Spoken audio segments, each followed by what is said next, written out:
اور ذبح کر کے اس کی زبان یا دم کی ہڈی سے مقتول کی لاش کو مارا تو وہ زندہ ہو کر بول اٹھا کہ میرے قاتل میرے چچا کے دونوں لڑکے ہیں جنہوں نے میرے مال کے لالچ میں مجھ کو قتل کر دیا تھا۔ یہ بتا کر پھر وہ مر گیا۔ چنانچہ ان دونوں قاتلوں کو قصاص میں قتل کر دیا گیا، اور مرد صالح کا لڑکا جو اپنی ماں کا فرما بردار تھا کثیر دولت سے مالا مال ہو گیا۔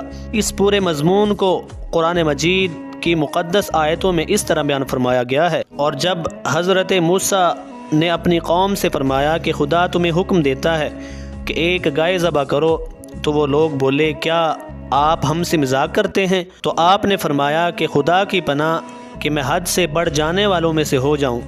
تو ان لوگوں نے کہا آپ اپنے رب سے دعا کیجئے کہ وہ ہمیں بتا دے کہ کیسی گائے ہونی چاہیے۔ آپ نے فرمایا کہ اللہ تعالیٰ فرماتا ہے کہ وہ ایسی گائے ہو جو بوڑھی ہو، نہ بچھیا